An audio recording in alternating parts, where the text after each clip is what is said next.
함께 말씀을 봉독하겠습니다. 오늘 사도행전 4장 8절부터 12절까지 이에 시작. 이에 베드로가 성령이 충만하여 이르되 백성의 관리들과 장로들아, 만일 병자에게 행한 착한 일에 대하여 이 사람이 어떻게 구원을 받았느냐고 오늘 우리에게 질문한다면 너희와 모든 이스라엘 백성들은 알라.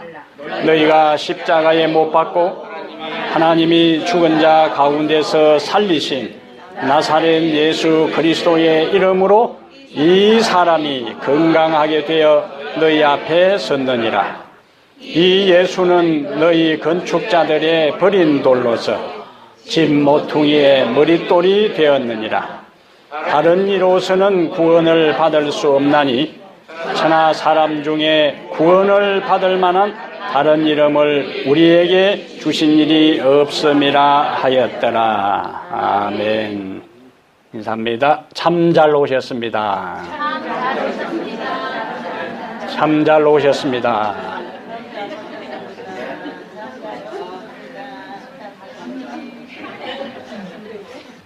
오늘 사도행전 4장 8절부터 12절을 본문으로 해서 집 모퉁이의 머릿돌, 집 모퉁이의 머릿돌, 이런 제목으로 하나님 말씀을 함께 나누겠습니다.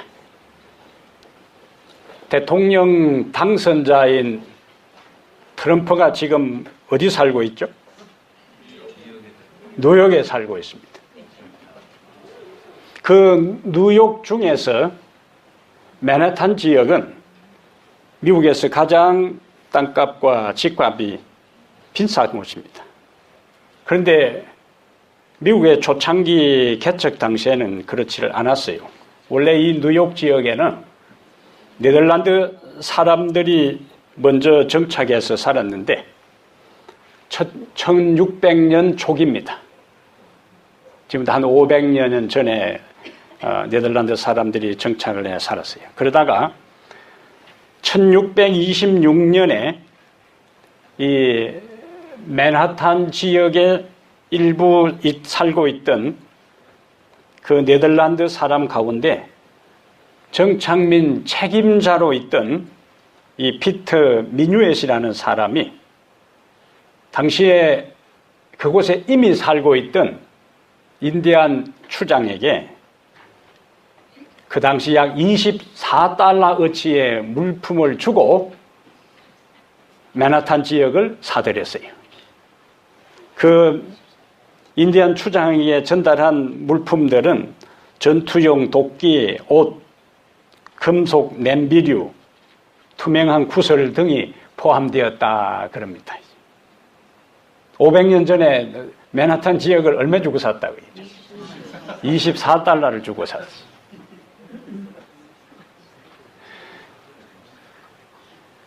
한 500년이 지났으니까 달러 가치가 올랐다 해도 24달러 오른다 해도 얼마나 올랐겠어요. 많이 잡아도 만불, 엄청나게 잡아도 만불 정도인데 인디안 추장이 그들 조상들이 살고 그들이 살았고 앞으로 그들 후손들이 살았던 지역이 지금처럼 이렇게 바뀔 줄 누가 알았겠어요. 그들에게는 귀한 물건이었기 때문에 그 당시 다른 지역에 가면 또 얼마든지 그들이 생활할 수 있으니까 24달러어치의 물건에 맨하탄 지역을 넘겨주고 말았습니다. 가치를 모를 때는 이렇게 되는 거예요. 인디안 부족들에게는 맨하탄 지역이 버린 돌이었어요. 오늘 우리는 사도행전 4장 8절부터 12절까지 그 중에서 오늘 11절을 좀 자세하게 들여다보려고 합니다. 건축자들의 버린 돌은 무엇인가? 또 집 모퉁이의 머릿돌이 되었다는 것은 무엇을 의미하는가? 그러면 우리는 어떻게 하는가? 이러한 세 단계로 오늘 11절을 좀 자세하게 살펴보려고 합니다. 첫 번째 우리가 생각할 것은 건축자들의 버린 돌. 역사적인 배경이 무엇인가? 베드로는 어떤 것을 염두에 두고 건축자들의 버린 돌이라는 용어를 사용했을까? 우리는 성경의 이 짧은 구절을 이해하기 위해서는 베드로가 의도했던 의미를 깨닫기 위해서는 건축자들의 버린 돌이 무엇인가에 대한 역사적 배경을 이해할 필요가 있습니다. 다윗이 성전을 건축하려고 부지런히 준비하고 있는데 하나님께서 너는 전쟁에서 너무 많은 피를 흘렸기 때문에 안 된다. 내 아들이 너를 이어서 너 대신에 성전을 건축할 것이다. 다윗은 본인이 계획하고 추진하다가 하나님께서 제동을 거는 바람에 다 그것을 포기하고 그의 아들이 성전을 건축하도록 만반의 준비를 다 갖춥니다. 솔로몬은 왕이 된 다음에 어느 정도 국가가 안정되었다 판단될 때에 그의 아버지의 평생의 소망이었던 성전 건축을 시도하는데 성전을 건축하는 데 필요한 석재들, 돌 재료들을 그 건축 현장에서 다듬은 것이 아니고 채석장에서 완전히 다 다듬어 가지고 그것을 이제 성전 건축 현장으로 운송했어요.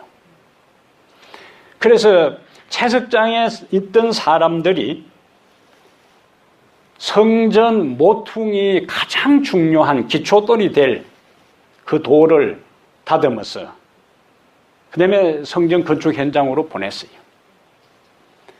이런저런 그 집안 공사를 하던 사람들 입장에서는 다른 돌보다 유난히 크고 튼튼한 그 돌을 무슨 용도에 사용한지를 몰라서 한쪽에다가 방치해 둔 겁니다.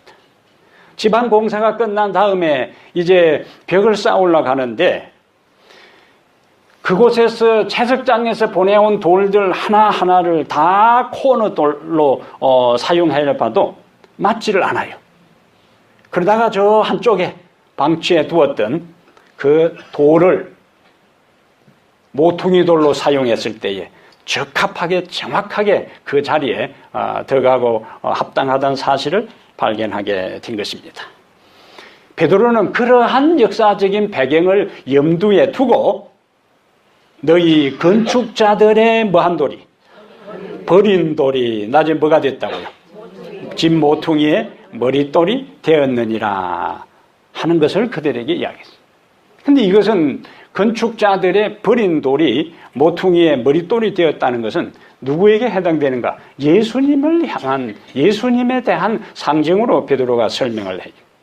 그럼 다시 예수님 당시로 돌아가서 솔로몬 당시에는 성전을 건축하는 전문가들이 평생에 그 건물을 짓는데 전문가들이 실제적으로 가장 중요한 돌의 가치를 몰랐어요. 그러므로 전문가들이라 해서 모든 것을 항상 다 전문적으로 아는 것은 아니라는 것을 보여주는 겁니다. 예수님 당시에 제사장들, 어디에서 봉사하는 사람들이죠? 성전에서 봉사하는 사람들이에요. 서기관들, 무엇하는 사람들인가? 성경을 전문적으로 연구하는 사람들입니다. 당대에 있어서 최고의 학자들이에요. 가장 탁월한 성경의 지식을 가진 사람들이. 그런데 성전에서 날마다 봉사하고 날마다 두루마리 성경을 연구하고 암송하고 그다음에 주석하고 백성들에게 가르쳤던 그 서기관들이 성전의 중심이 되고 성경의 핵심이 되는 예수님의 신분과 존재에 대한 것을 그들은 알지 못했어요. 그래서 그들이 앞장섰어. 백성들이 예수님의 신분과 존재와 사명에 대해 몰랐다면 그것은 어느 정도 이해할 수가 있지만은 날마다 성전에서 예수님을 표상하고 상징하는 제물을 드리고 메시아를 기다렸던 그들이 날마다 성경을 연구하면서 구약의 메시아는 이러이러한 특징을 가지고 있고 이분이 이렇게 오실 것이라고 연구하고 가르쳤던 서기관들이 막상 예수님이 오셨을 때에, 실제로 메시아로 예수님이 오셨을 때에 그들은 그 예수를 받아들이지 않았어요.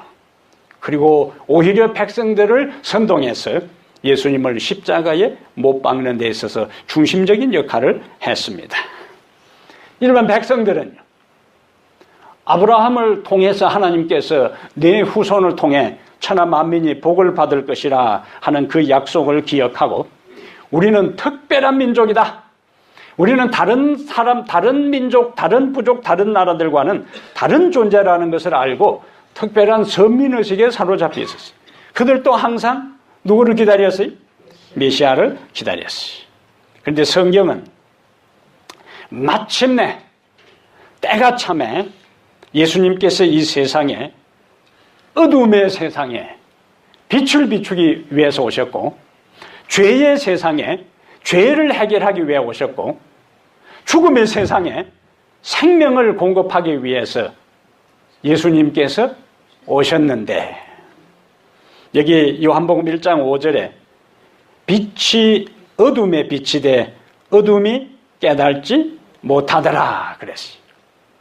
그 다음에 요한복음 1장 10절에 세상을 창조하신 분이 오셨지만은 세상은 그분을 알지 못했다고 했고, 요한복음 1장 11절에는 자기 땅에 오매 자기 백성이 영접지 아니했다 그랬어요. 누구 땅에 왔다고요? 자기 땅에 왔어.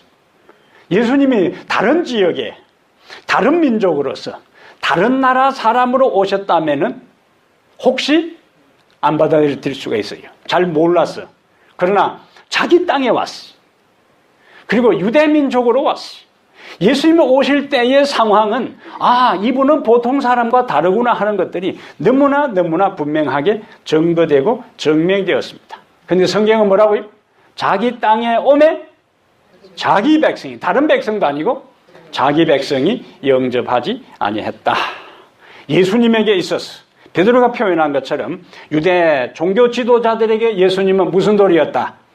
버린 돌이었고, 그 다음에 스스로 하나님의 선민으로서 자부심을 갖고 자만심을 가졌던 유대인들에게 있어서 예수님은 버린 돌이었어요. 그래서 베드로전서 2장 8절에 예수님은 그들에게 거추장스러운 돌이었고 부딪히는 돌이었다. 왜 그랬을까요? 예수님의 가치를 몰랐어요. 예수님이 어떤 존재인지를 몰랐어요. 그래서 그들은 버렸을 뿐만 아니라 미련 없이 그를 십자가에 죽였어요. 근데 우리가 여기서 진지하고 엄숙하게 생각할 것은 가치를 모르고 거친 돌로 생각하고 거추장스럽고 부딪히는 돌로 생각해서 예수님을 받아들이지 아니하고 거부하고 십자가에 죽인 것으로 끝나는 것이 아니고, 가치를 모르는 사람, 거부한 사람, 묵살한 사람은 거부한 것에 대한 대가를 지불해야 되는 거예요. 앞부분에만 생각하게 되면은 우리는 예수님에 대해서 그렇게 진지하게 고민할 필요가 없을 수도 있어요. 그러나 거추장스러운 돌로 취급하고 버리게 될 때는 대가를 지불하는데, 예수님은 자신을 버린 이스라엘의 운명을 마태복음 21장에서 이렇게 이야기하고 있어요. 마태복음 21장 가보겠어요. 마태복음 21장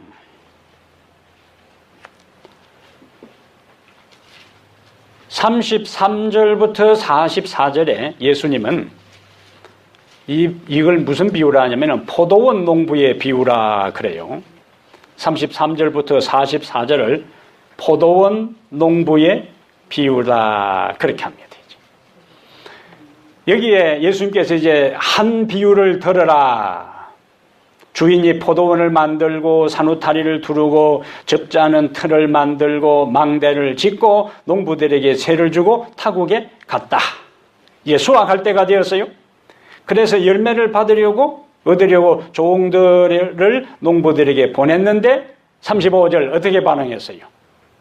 농부들이 종들을 잡아 하나는 심히 때리고 하나는 죽이고 하나는 돌로 쳤다. 36절에는 주인이 다른 종들을 처음보다 더 많이 보냈어요. 근데 그들에게도 그렇게 했다. 어떻게 했다는 거예요? 죽이고 때리고 했다는 이야기예요. 이때 37절에 후에 뭐가 나와요? 자기 아들을 보내며 이르되 그들이 내 아들은 존대하리라 하였더니 농부들이 그 아들을 보고 서로 말하되 어떻게 합니까? 이는 상속자니 자 죽이고 그의 유산을 차지하자 하고 이에 잡아 포도원 밖에 내쫓아 뭐 했다고요? 죽였느니라. 자, 여기서 끝난 것이 아니고 자 거절하고 죽이고 무시하고 종들까지 그리고 심지어 아들까지 죽였을 때 어떻게 되는가? 40절. 그러면 포도원 주인이 올 때에 그 농부들을 어떻게 하겠느냐? 그 악한 자들을 뭐하고? 진멸하고 포도원은 제때에 열매를 바칠 만한 다른 농부들에게 새로 줄지니라. 그 이야기 끝에 42절에 보니까 예수님께서 이제 베드로가 인용했던 그 똑같은 말씀을 하셔요. 뭐라고 말씀하세요? 건축자들의 버린 돌이 모퉁이의 머릿돌이 되었나니 이것은 주로 말미암아 된 것이요 우리 눈에 기이하다. 그럼 그게 뭐냐? 설명을 합니다. 43절에 내가 너희에게 이르노니 하나님의 나라를 너희는 빼앗기고 그 나라의 열매 맺는 백성이 받으리라. 이 돌 위에 떨어지는 자는 깨지겠고 이 돌이 사람 위에 떨어지면 뭐 한다고? 그를 가루로 만들어 흩으리라. 45절에 대제사장들과 바리새인들이 어떻게 하고요? 예수의 비유를 듣고 자기들을 가르쳐 말씀하신 줄을 알았더라 그랬어요. 그때 비로소 이제 이 비유가 누구를 가리킨다고요? 자기들을 가리키는 비유구나. 여기에 너희 나라를 하나님의 나라를 빼앗기고 그 나라의 열매 맺는 백성이 받으리라 했는데 43절과 44절은 역사적으로 서기 70년에 예루살렘 멸망으로 예수님의 말씀이 성취된 것을 볼 수가 있어요. 유대 역사가 가운데 요세푸스라는 사람이 있어요. 이 요세푸스라는 사람이 원래 유대 나라의 군인이었는데 체포됩니다. 근데 이 사람을 신문하는 가운데 로마 군인들이 보니까 똑똑해요. 로마 말도 잘하고 헬라 말도 잘하고 유대 말도 잘하기 때문에 이 사람을 회유시킵니다. 그리고는 통역장교로 활용해요. 그러므로 요세푸스는 유대인이었지만은 로마군과 함께 로마 사령관과 함께 활동했기 때문에 예루살렘 성 안에 일어나는 모든 상황을 보고 듣고 현장에서 목격한 사람입니다. 그리고 이 요세푸스는 자신의 그런 경험에 기초해서 유대 전쟁사라는 세 권의 책을 쓰게 됩니다. 그 유대 전쟁사 안에 예루살렘이 멸망당할 때의 참상을 이렇게 기록으로 남기고 있습니다. 로마군이 예루살렘을 멸망시키기 전에 포위를 해요. 그리고는 그 성 안에 양식이 떨어지기를 기다립니다. 원래는 예루살렘이 포위될 것을 알고 양식을 넉넉히 준비했어요. 그런데 서로 포위가 장기화되면서 서로 내 거는 아껴놓고 나중에 먹으려고 그러고 다른 사람 거 뺏어 먹으려고 하면서 죽이고 살리는 일들이 벌어지면서 예루살렘이 완전히 혼란의 도가니에 빠지게 됩니다. 그리고는 뭐 있던 양식마저도 뺏고 빼앗기는 그 와중에 다 약탈당하고 불타는 일들이 일어나게 돼요. 요세푸스는 로마군에게 포위당한 예루살렘의 성 안의 사람들은 수를 헤아릴 수 없이 무수히 죽어갔다. 그 다음에 살아남은 사람들은 못 먹어서 부은 얼굴로, 사람이 너무 많이 굶으면 부어요. 살이 찌는 게 아니고 붓습니다. 부은 얼굴로 유령처럼 돌아다니다가 먹을 것을 구하지 못하면 아무데나 쓰러져 죽었다. 심지어 여인들은 자기 아들을 구워서 먹었어요. 이것은 이미 모세가 예언한 것입니다. 그래서 이 약탈자들이 한 골목을 지나가는데 한 집에서 구수한 냄새가 나니까 이 집에 무슨 맛있는 양을 숨겨놨다가 양을 잡아먹는구나 하고 들어가 보니까 아이를 잡아먹은 것을 알고 그것을 먹으려고 들어갔던 이 약탈자들이 기겁을 하고 도망가는 장면도 묘사를 하고 있습니다. 도시 전체의 시체가 절비했고 썩은 냄새는 천지에 진동했다. 강도들이 출몰하여 잔인하게 썰어 죽이며 음식을 강탈했다. 심지어 성 안에 있는 주민들이 훗날을 위해서 그동안 모아놨던 금화를 숨길 수가 없으니까 삼켰다는 소문이 나가지고 로마 군인들이나 강도들이 산 사람의 배를 갈라서 금화를 끄집어내었다 그랬어요. 이것이 예루살렘 성 안에 일어났던 일들입니다. 로마군에게 대항하다가 죽은 군인은 11만 5,800명이요. 민간인 사망자는 약 110만 명이었고 9만 7천 명이 포로로 잡혔다 그랬어요. 17세 이상의 사람들은 다 포로로 잡혀서 노예로 끌려갔는데 건강한 청년들은 어디로 갔는가? 애굽으로 노예로 팔리고 그 다음에 또 다른 젊은이들은 로마로 끌려가서 우리가 아는 대로 로마의 콜리세움 원행극장에서 금투사들의 먹이가 되었어요. 그리고 맹수들에게 찢겨 죽는 것을 로마의 원행극장의 사람들이 지켜보면서 잔인한 그 즐거움에 도취된 기록들을 남기고 있습니다. 그리고는 살아남은 사람들, 겨우 목숨을 부지한 사람들은 여러 나라로 탈출해서 그때부터 디아스포라, 전 세계에 흩어지는 유대인들의 비극이 시작된 것입니다. 예수님의 예언이 문자 그대로 예수님이 서기 30년경에 이 말씀을 하신데 약 40년 후에 예수님의 예언이 문자 그대로 성취된 것을 볼 수가 있어요. 예수님을 그들의 모퉁이 돌로 인정하지 않고 그들을 예수님을 버리고 배반하고 그를 죽인 것에 대한 대가를 그들 시대에 그리고 그 훗날 2000년 역사 가운데 그리고 2차 세계대전 당시에 독일군에 의해서 약 600만 명의 가스실에서 처형당하는 걸 통해 예수님을 거절한 역사적 대가를 그들은 혹독하게 치른 것을 역사는 우리에게 증언해 주고 있어요. 오늘날도 마찬가지입니다. 예수님이 우리의 인생의 주인이 되고 온 인류의 구원자가 되고 내 삶의 왕이 된다는 사실이 너무나 성경을 통해서 분명하게 제시되었음에도 불구하고 예수님을 믿지 아니하고 예수님을 거절하고 예수님의 애타는 호소와 간구를 무시하고 묵살한 자들은 동일한 비극의 일들을 경험하게 되는 것이 성경이 한결같이 우리에게 경고해주고 있는 말씀이에요. 노아가 애타게 120년 동안 호소해도 사람들은 거기에 귀 기울이지 않았어. 노아는 광신자에 불과했어. 그러나 거절한 것에 대한 대가를 그들은 치렀습니다. 소돔 고모라 성을 하나님께서 살리기 위해서 천사를 보냈지만은 그들은 그 호소를 거절했어요. 불로 멸망하는 최후를 마치고 말았어요. 바벨론의 이스라엘이 포로로 잡혀가기 전에 하나님께서 여기에 나오는 것처럼 여러 종들을 보냈어요. 하나님의 선지자들입니다. 그러나 그들을 여러 선지자들을 반복해서 보냈지만은 그들은 그것을 받아들이지 않았어요. 말씀에 귀 기울이지 않았어요. 그들은 영적으로 교만했어요. 내가 이 정도 하나님의 백성으로서 살아왔기 때문에 또 그 이야기를 해서 그들은 귀 기울이지 않았어요. 선자들이 애타는 심정으로 하나님의 기별 이렇게 해야 산다, 하나님께로 돌아와야 된다는 그 간절한 호소를 해도 그들은 반응하지 않았습니다. 심지어 그들을 오히려 죽여버리고 말았어요. 그것이 바벨론 멸망이 바벨론의 포로로 잡혀간 것이요, 로마로 포로로 잡혀간 것이요, 로마에 의해 멸망당한 것이고, 홍수에 멸망을 것이고, 불로 의해서 멸망당한 역사인 것입니다. 잠언 1장으로 가보겠습니다. 잠언 1장에 하나님은 오늘날도 우리에게 반복해서 경고합니다. 호소합니다.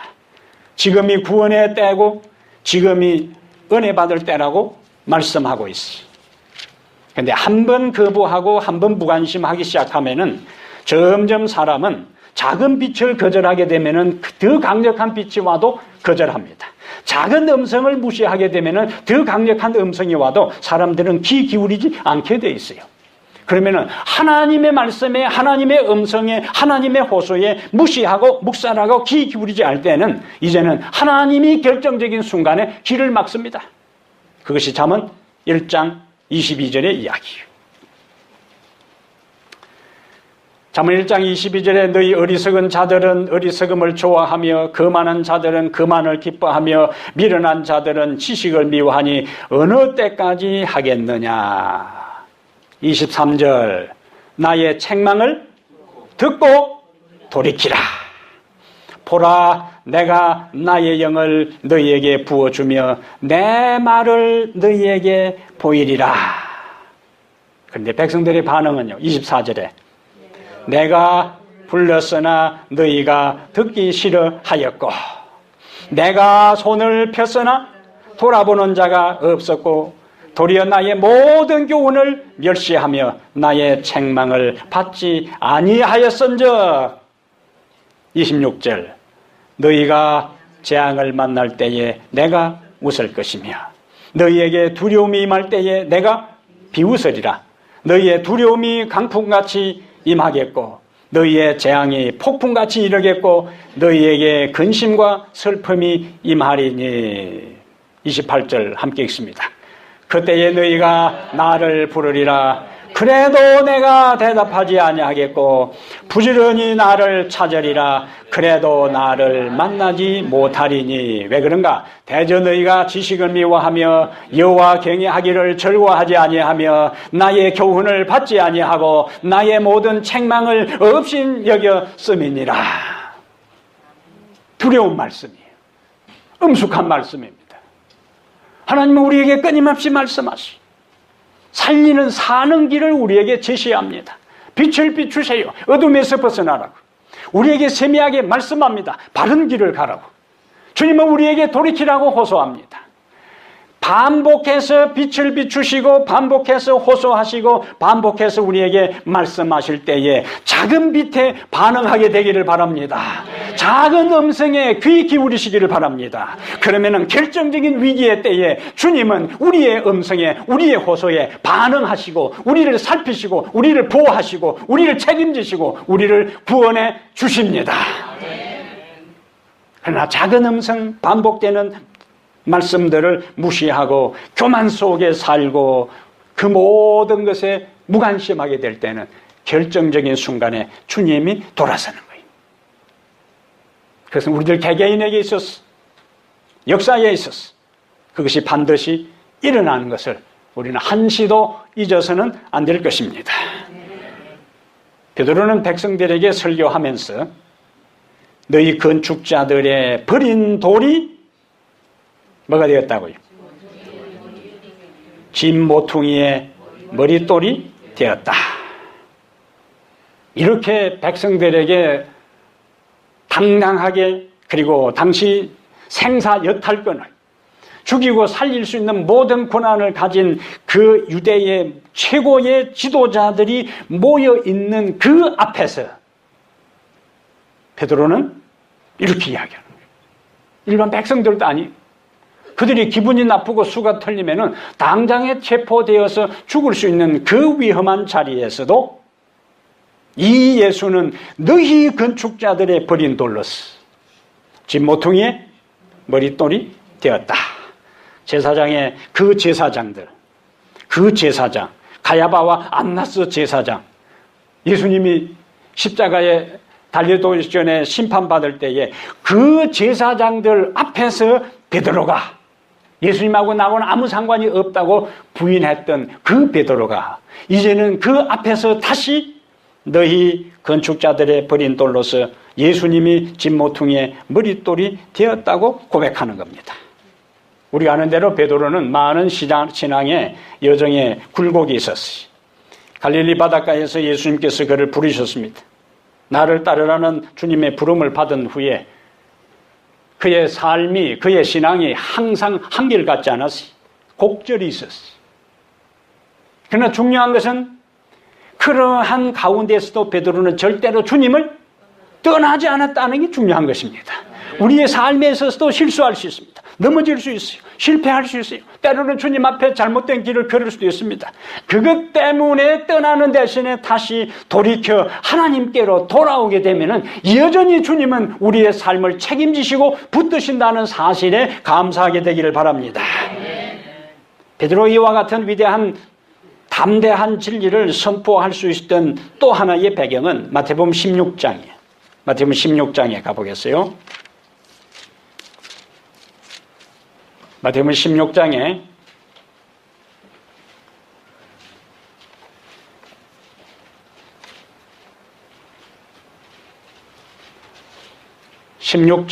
13절. 자, 예수님께서 어느 지방에서 지금 제자들에게 말씀하세요? 가이사라 빌립보. 빌립보 가이사라 지방에 이르러 제자들에게 어떤 질문을 던져요? 사람들이 나를, 인자를 누구라 하느냐? 1차적으로 예수님은 사람들이 나를 어떻게 생각하느냐 하니까 제자들이 어떻게 대답합니까? 어떤 사람은 침례 요한이라고 하고 엘리야라고도 하고 어떤 사람은 에레미야나 선지자 중에 하나라 합니다. 이야기를 듣고 예수님께서 제자들을 물끄러미 쳐다보시다가 어떤 질문을 던져요? 자, 그럼 사람들이 나를 그렇게 생각한다 치고 너희들은 나를 누구라 생각하느냐? 16절. 베드로가 대답하되 주는 그리스도시요 살아계신 하나님의 아들입니다. 근데 이런 고백 질문을 어디에서 하셨고 이런 고백을 어디에서 했다고요? 가이사라 빌립보.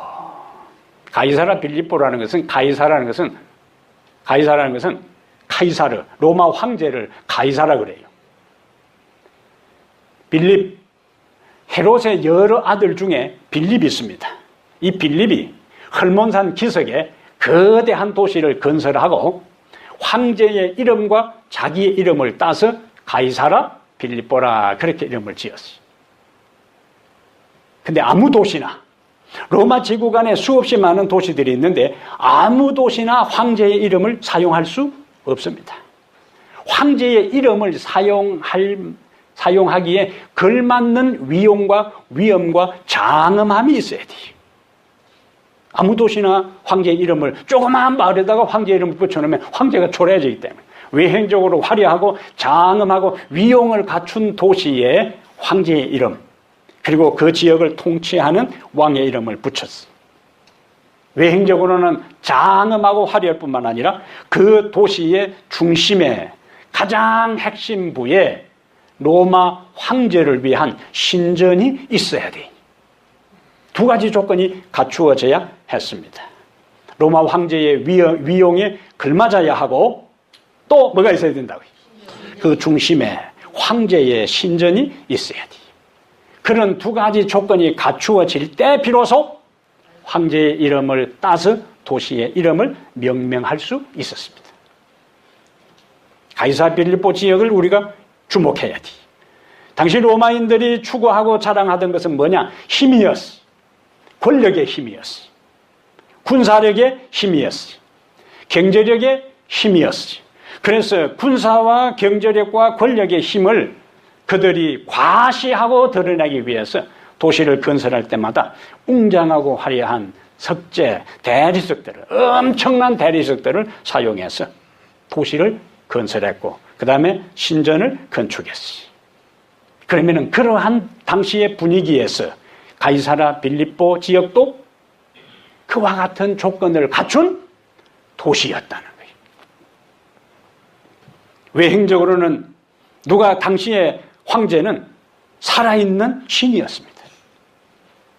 그러면 외행적으로는 그 신전이 장엄하게 그 가이사라 빌립보 지역의 가장 중심에 자리 잡고 있으니까 외행적으로는 누가 신이요? 로마 황제가 살아있는 신입니다. 누가 가장 위대하게 보이는가? 그 도시의 이름 걸맞게 전 세계를 군사의 힘으로, 경제의 힘으로 장악하고 자기 마음대로 통치하고 쥐락펴락하는 로마 황제가 그 당시에 있어서 최고의 권력자고 인간의 모든 구원, 한 국가의 운명을 손에 쥐고 있는 것처럼 보였습니다. 그런데 그 지역에 나타난 예수님과 제자들의 모습을 보세요. 몰골이 어땠을까요? 행색이 어땠을까요? 예? 초라하기 그지없는 사람들. 예수님은 다른 지역에서 이런 질문을 던진 것이 아니에요. 그 지역에서 내가 누구냐? 그런데 베드로는 외행적으로 로마의 권력과 정치적인 권력과 군사적인 권력과 경제적인 권력과 문화의 힘이 세계를 지배하는 한복판 그 황제의 이름을 딴 그 도시, 그 황제를 경배하는 신전이 있는 그 지역에서 제자들에게 내가 누구냐? 외행적으로는 예수님은 그냥 초라한 나사렛 출신의 제대로 배우지도 못한 12명의 젊은이들을 데리고 다니면서 떠도는 유랑하는 한 청산 그사에 불과했어요. 그런데 베드로는 뭐라고 고백합니까? 주는 그리스도시요 살아계신 하나님의 아들입니다. 그 로마는 영원할 것처럼 보였습니다. 그 신전에서 경배하는 황제는 영원히 권력을 누릴 것처럼 보였어요. 그리고 장엄한 도시, 위용을 갖춘 그 빌립보 도시는 영원히 지속될 것처럼 보였어요. 대부분 돌로 건축했으니까. 근데 여러분, 천년을 구가했던 로마 그리고 그 도시들, 제국들은 지금은 대부분 돌기둥과 넘어진 잔해만 남기고 역사 무대로 사라지고 말았습니다. 그 당시에는 그것이 영원할 것처럼 보였지만 그것은 다 폐허로 남았어요. 그러나 그 당시 초라한 행색으로 12명의 젊은이 끌고 한 곳에 정착하지도 못하고 이곳 저곳으로 떠돌이 생활을 했던 그 예수, 살아계신 하나님의 아들로서 인류의 구원자로서 아직도 무수히 많은 사람들의 가슴 속에서 인류의 구원자로 우주의 왕으로서 살아계신 하나님으로서 섬기고 경배받는 존재로 자리를 지키고 있는 것입니다. 베드로의 고백이 맞았습니다. 오늘 여러분의 고백은 무엇입니까? 오늘 예수님께서 여러분과 저에게 너희는 나를 누구라고 하느냐? 라는 질문을 받을 때 베드로처럼 주는 그리스도시요 살아계신 하나님의 아들입니다. 이 고백이 우리 모두의 고백이 되기를 축복합니다. 베드로의 고백은 절대로 잘못되지 않았어요.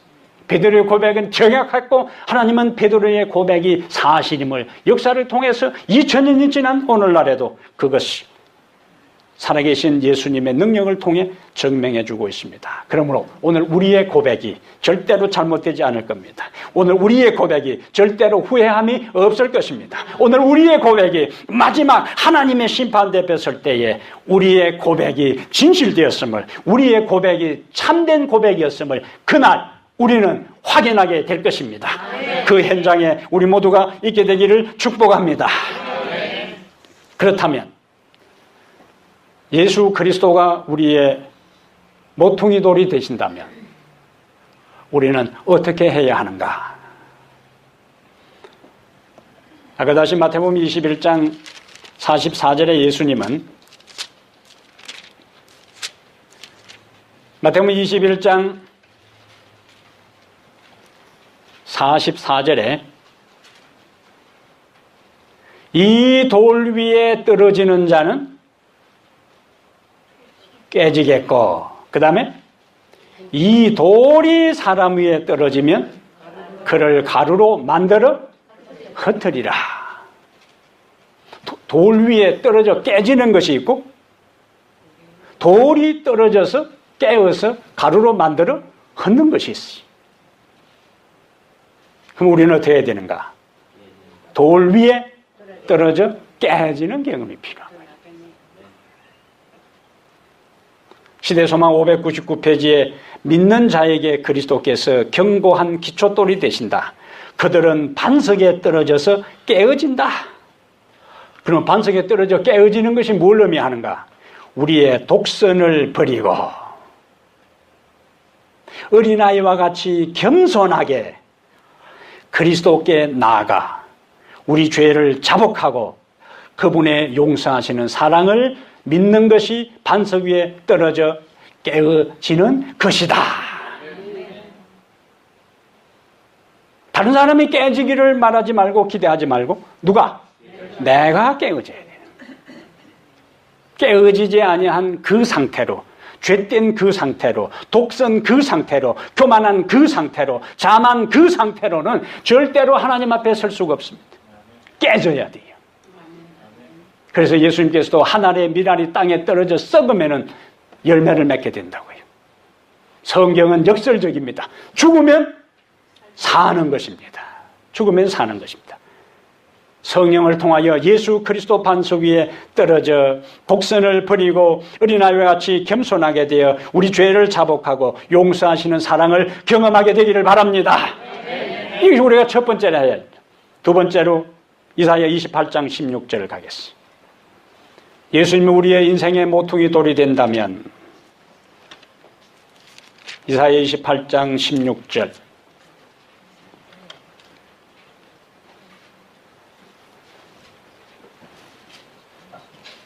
28장 16절에 그러므로 주 여호와께서 이같이 이르시되 읽습니다. 보라 내가 한 돌을 시온에 두어 뭘 했다고요? 기초를 삼았노니 곧 시험한 돌이요 귀하고 견고한 기초돌이라. 그것을 뭐 하는 사람? 믿는 자는 다급하게 되지 아니하리라. 두 번째, 여러분의 삶의 문제를 반석 되시는 예수님에게 다 올려놓고 사시기를 바랍니다. 시편 18편 2절에 여호와는 나의 반석이요 나의 요새요 나를 건지시는 자시요 나의 하나님이시요 나의 피할 바위시요 나의 방패시요 나의 구원의 뿌리시요 나의 산성이시로다. 누가? 여호와가. 여기 시험한 돌이요 귀하고 견고한 기초돌이라. 시대의 소망 598페이지에 당신을 신뢰하는 자들을 그분은 결코 실망시키지 않으실 것이다. 사람들은 우리를 실망시킬 수 있어요. 사람에게 우리 실망합니까? 아내에게도 실망하고 남편에게도 실망하고 때로는 목사에게도 실망하고 목사는 신자에게도 실망하고 그것이 우리 한계예요. 그런데 엘렌 지 화이트는 우리에게 이야기합니다. 예수님은 당신을 신뢰하는 자들을 결코 실망시키지 않으실 것이다. 이 예수님이 계신 것에 인해 감사하시길 바랍니다. 그래서 내 주변에 내가 믿고 철석같이 의지했던 사람들이 나를 실망시키고 변절하고 배신하고 배반하고 떠난다 할지라도 예수님은 영원히 우리를 떠나지 아니하시고 절대로 우리를 실망시키지 아니하고 항상 함께 하실 것을 확신하게 되기를 바랍니다. 그래서 우리는 이 세상을 살아갈 수가 있는 거예요. 그래서 여기에 귀하고 견고한 기초돌이요 그것을 믿는 자는 다급하게 되지 아니하리라. 삶의 여유를 갖는다는 이야기입니다. 사방팔방 둘러보아도 아무도 나를 붙들어주고 나와 함께하고 나의 인생을 이끌어주는 사람이 보이지 않는 것처럼 보여도 눈을 들어 하늘을 보니까 내가 여기 있다고 주님께서 말씀하시는 순간에 우리는 마음의 위로와 평안과 확신을 가지고 인생의 거친 세상을 헤쳐나갈 수 있는 위대한 능력의 사람들이 될 수가 있습니다. 모든 우리의 삶의 짐을 그분에게는 다 내려놓을 수가 있어요. 베드로전서 2장 6절에는 보라 내가 택한 보배롭고 요긴한 모퉁이 돌을 시온에 두노니 저를 믿는 자는 부끄러움을 당치 아니하리라. 예수님을 제대로 믿고 예수님을 의지하고 예수님을 바라보고 예수님을 신뢰하고 예수님에게 우리 인생의 모든 것을 내려놓고 사는 사람은 절대로 부끄러움을 당하지 않게 될 것이다. 이 말씀 믿으시면 아멘. 이것이 우리의 신앙의 길과 하나님을 믿지 않는 사람의 본질적인 차이입니다. 세 번째로 오늘 모퉁이 돌 위에 인생의 집을 지어라. 이탈리아 서부에 피사의 사탑이 있죠. 피사의 사탑 떠올리면 어떤 생각이 들어요? 기울어져가지고 언제 넘어질까? 혹시 그곳에 가면 올라가지 마세요. 1173년에 피사의 사탑을 1173년 8월 9일에 피사의 사탑을 착공했는데 처음에는 수직으로 올라갔어요. 근데 한 3년 공사를 하다 보니까 점점점 기울어지는 거예요. 그 지역은 기초의 안반이 아닙니다. 바위가 아니에요. 기초가 약한 진흙이에요. 그것도 깊게 파지도 않고 한 3m 정도 파고 공사를 시작했다 그래요. 역사적 기록. 그러다 보니까 공사를 하다가 중단하고 공사를 하다가 중단하고 55m까지 올라가는데 지금 약 5m 정도 기울어졌다 그래요. 그래서 역사를 통해서 세계 최고의 건축가들이 다 달라들어서 이건 넘어지지 않기 위해서 했는데 다행히 지금은 기울어지는 것이 멈췄는데 특이한 사실은 기울어지는 대신에 이제는 건물 자체가 서서히 중심을 잡아가고 있는 것을 발견했어요. 그럼 왜? 쥐가 알아서 어떻게 중심을 잡아갈까? 이상한 일이다 그요. 이것은 컴퓨터 시뮬레이션은 반드시 그 정도 되면 쓰러지게 돼 있고 붕괴되게 돼 있는데 쓰러지지 않고 있다가 쥐가 중심을 잡아가고 있는 거예요. 희한한 일이. 살다 보면 희한한 일이 많잖아요. 이것도 마찬가지예요. 아슬아슬 빼딱이 자빵하게 이렇게 있던 이것이 쥐가 중심을 잡아간다. 전문가들이 원인이 어떻게 중심을 잡아갈까? 서로 이 대리석, 이 건축물들이 서로 탁탁 엉켜 있어서 서로가 이렇게 삐걱대면서도 중심을 잡아간다. 만약에 그 중에 하나라도 빼내버리면 그냥 균형이 깨지면서 붕괴된다는 거예요. 그 기울어진 상태에서도 넘어지지 않고 중심을 세울 수 있는 게 뭐라고요? 서로가 뭐예요? 다 엉겨. 서로가 딱 붙잡고 있는 거예요. 에베소 2장에 가보겠습니다. 오늘 우리가 생각할 마지막 말씀. 에베소 2장에 이러한 것을 우리가 생각하면서 에베소 2장 20절에 찾고 있어요? 찾았어요? 오케이. 너희는 사도들과 교회 와서 한 번이나 성경 찾고 가세요. 가만 앉아있다 가지 말고. 네? 너희는 사도들과 선지자들의 터 위에 세우심을 입은 자라. 그리고 뭐라고 이야기해요? 그리스도 예수께서 친히 모퉁이 돌이 되셨느니라. 그리고 21절. 그의 안에서 어떻게 된다고? 건물마다 서로 연결하여 주 안에서 성전이 되어 가고 너희도 성령 안에서 하나님이 거하실 처소가 되기 위하여 그리스도 예수 안에서 함께 지어져 가느니라. 예수님이 우리의 모퉁이 돌이 되고 우리가 하나하나가 부품이 되어서 서로가 뭐예요? 연결되어서 주 안에서 성전이 되어 간다 그랬습니다. 피사의 사탑이 쓰러지지 않고 버티는 것은 그 하나하나의 재료들이 뭐예요? 서로 연결되어 있기 때문에 서로의 힘이 균형을 잡아서 쓰러지지 않고 있는 겁니다. 타코마 교회 성도 여러분 한 사람 한 사람은 타코마 교회를 뭐 하는 거예요? 연결되어서 지탱해주는 중요한 존재들입니다. 제가 이 안에 아금니가 아파서 빼내버렸더만은 한 3, 4년 지나니까 앞에 이빨이 뭐요? 비틀어져. 안에 빼내고 빨리 안 해였더만은 몇 년 지나니까 앞에 이빨이 이렇게 돼 있던 게 이렇게 돼버리는 거예요. 왜 그래요? 균형이 깨져서 그런 거예요. 균형이. 여러분 한 사람 한 사람이 있어야 할 자리에 있게 되기를 바랍니다. 여러분 한 사람 한 사람이 하나님께서 명하신 그 일에 충실하게 되기를 바랍니다. 그러면 우리는 서로의 힘이 지탱되어서 절대로 쓰러질 것 같은 피사의 사타처럼 보여도 이 교회는 하나님께서 오시는 날까지 우리의 사명을 넉넉히 감당하게 될 것입니다. 우리는 함께 쥐어져 가는 존재들이. 큰 돌도 있어야 되고 작은 돌도 있어야 되고 주철돌도 있어야 돼요. 이 모든 것이 뭐예요? 서로 하나로 연결되어서 주 안에서 성전이 되어 갈 때에, 성전이 목장이 아니고 성령 안에서 하나님이 거하실 처소가 되기 위하여 그리스도 예수 안에서 함께 지어져 가느니라. 이곳에 하나님이 함께 계시는 것입니다. 이곳에 하나님의 거룩한 영이 함께 계시는 것입니다.